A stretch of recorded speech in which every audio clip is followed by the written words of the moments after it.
Ask M.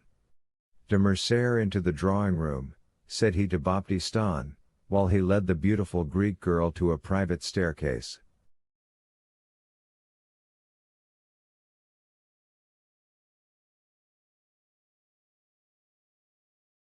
We must explain this visit, which although expected by Monte Cristo, is unexpected to our readers.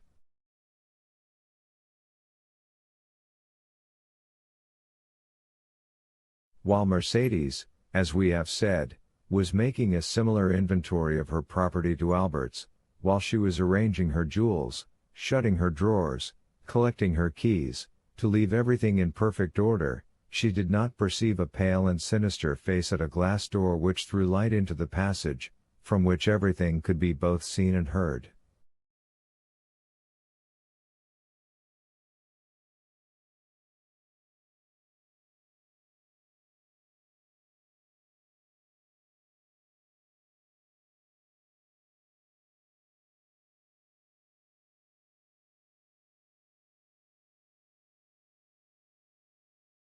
He who was thus looking, without being heard or seen, probably heard and saw all that passed in Madame de Mercer's apartments.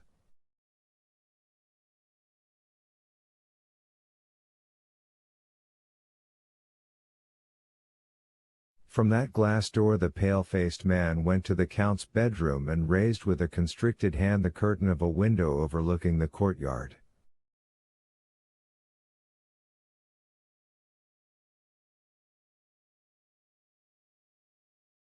He remained there 10 minutes, motionless and dumb, listening to the beating of his own heart.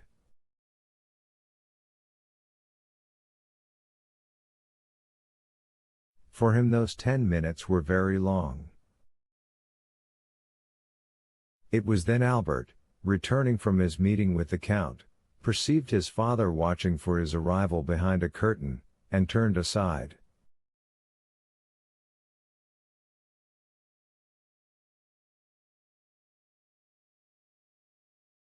The Count's eye expanded. He knew Albert had insulted the Count dreadfully, and that in every country in the world such an insult would lead to a deadly duel.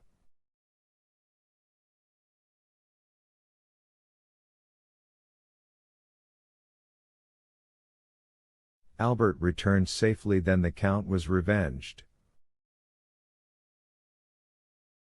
An indescribable ray of joy illumined that wretched countenance like the last ray of the sun before it disappears behind the clouds which bear the aspect, not of a downy couch, but of a tomb.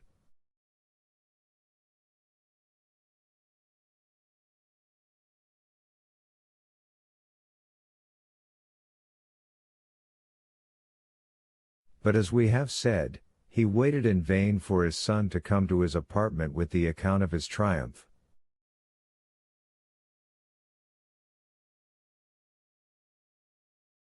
He easily understood why his son did not come to see him before he went to avenge his father's honor, but when that was done, why did not his son come and throw himself into his arms?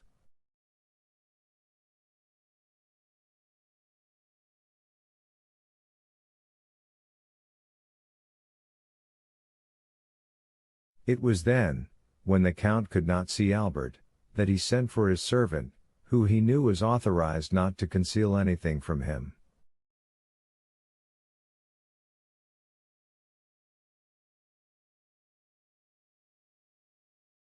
Ten minutes afterwards, General Mercer was seen on the steps in a black coat with a military collar, black pantaloons, and black gloves.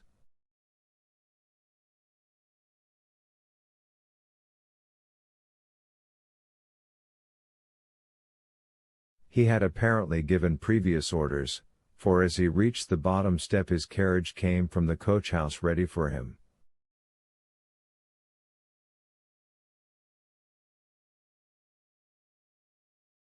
The valet threw into the carriage his military cloak, in which 2 swords were wrapped, and, shutting the door, he took his seat by the side of the coachman.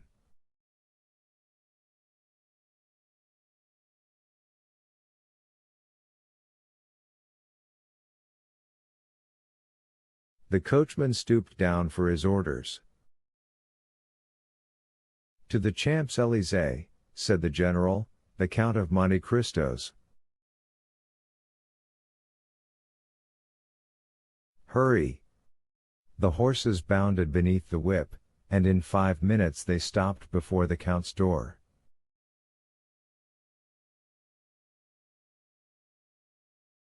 M. de Morcerf opened the door himself, and as the carriage rolled away he passed up the walk, rang, and entered the open door with his servant.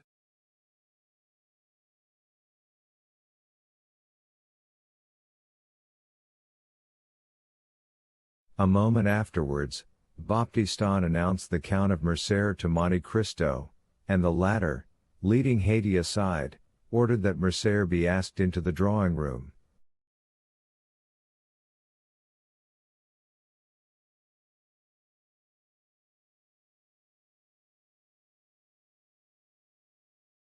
The general was pacing the room the third time when, in turning, he perceived Monte Cristo at the door.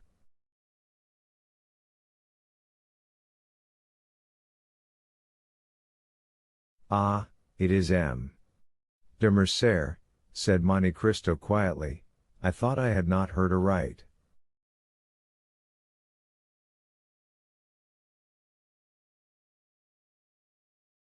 "Yes, it is I," said the Count, whom a frightful contraction of the lips prevented from articulating freely.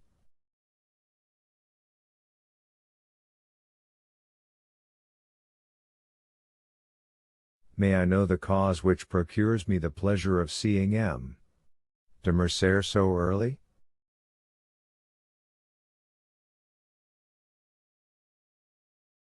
"Had you not a meeting with my son this morning?" asked the general. "I had," replied the Count. "And I know my son had good reasons to wish to fight with you, and to endeavor to kill you."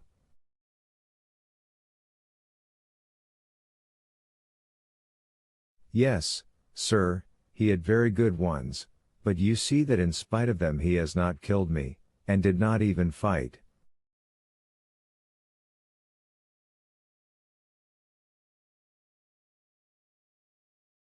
"Yet he considered you the cause of his father's dishonor, the cause of the fearful ruin which has fallen on my house."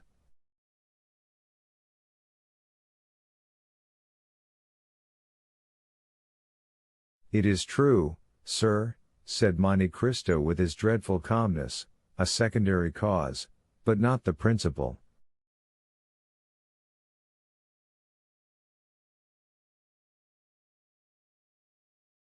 "Doubtless you made, then, some apology or explanation." "I explained nothing, and it is he who apologized to me." "But to what do you attribute this conduct?" "To the conviction, probably, that there was one more guilty than I." "And who was that?" "His father." "That may be," said the Count, turning pale, "but you know the guilty do not like to find themselves convicted."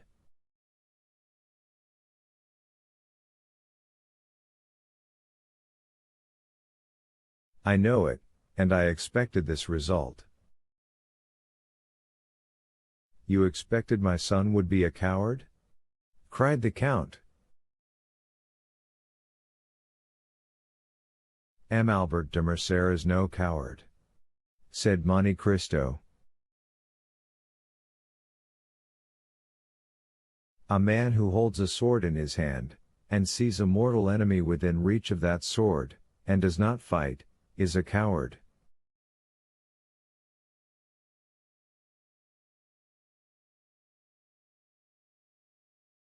"Why is he not here that I may tell him so?" "Sir," replied Monte Cristo coldly, "I did not expect that you had come here to relate to me your little family affairs."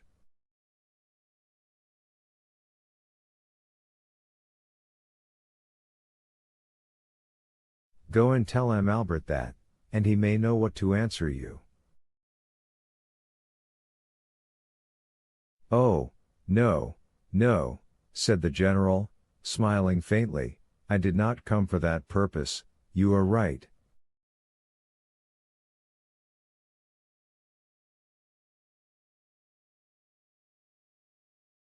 "I came to tell you that I also look upon you as my enemy. I came to tell you that I hate you instinctively, that it seems as if I had always known you, and always hated you, and, in short, since the young people of the present day will not fight, it remains for us to do so. Do you think so, sir?"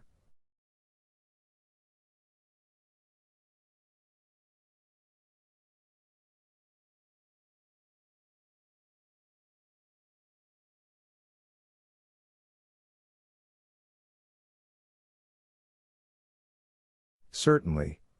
And when I told you I had foreseen the result, it is the honor of your visit I alluded to."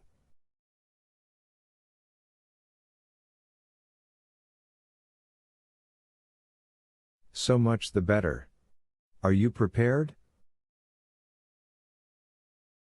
"Yes, sir." "You know that we shall fight till one of us is dead," said the general, whose teeth were clenched with rage.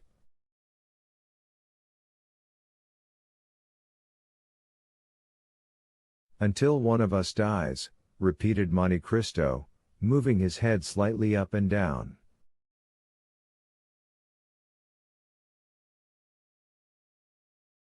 "Let us start, then, we need no witnesses." "Very true," said Monte Cristo, "it is unnecessary, we know each other so well."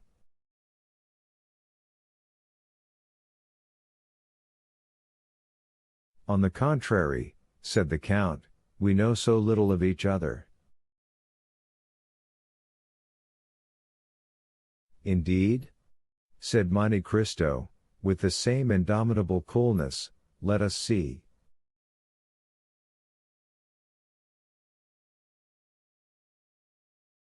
"Are you not the soldier Fernand who deserted on the eve of the Battle of Waterloo?"